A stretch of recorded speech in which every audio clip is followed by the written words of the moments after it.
আসসালামু আলাইকুম ভিয়াস। এই যে দেখেন আমার এই মেয়েটা এত চকলেট খায়। এদের কি চকলেট দেখেন, এই চকলেটগুলো এত খাওয়া খায়, দেখাও তো। দেখো চকলেটগুলো লুকে রাখতেছে, দেখো। চকলেটের জন্য এই যে দাঁতগুলো দেখেন, দেখেন দাঁতগুলো নষ্ট হয়ে গেছে। মায়ের দাঁতগুলো সব নষ্ট হয়ে গেছে, সামনের দাঁতগুলো নষ্ট হয়েছিল, নতুন করে উঠছে, উঠার কারণে এখন হলো দাঁতগুলো দেখা যাচ্ছে ভালো। তাছাড়া পুরান দাঁতগুলো দেখেন এরকম করা, দেখি দাঁত বের করা।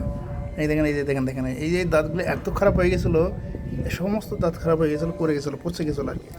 নতুন করে আবার দাঁত ওঠার কারণে মনে হচ্ছে যে ঠিক আছে, বুঝছেন। এই চকলেটগুলো, এই চকলেটগুলো এত খাওয়া খাই, চকলেট খাওয়ার কারণে দাঁতগুলো নষ্ট হয়ে গেছিলো।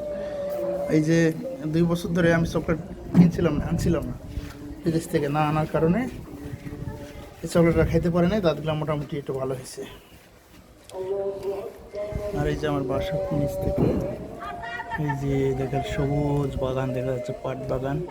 এটা আমের চারা, বাগান, আমের আমের কি বলে জানি, আমের হলো চারা বিক্রি করে, গাছ বিক্রি করে, যে ছোট্ট গাছগুলো আমের গাছ,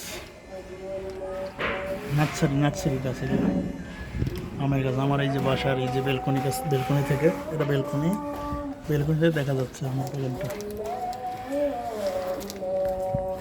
ওকে, আল্লাহ হাফেজ, আসসালামু আলাইকুম রহমতুল্লাহ।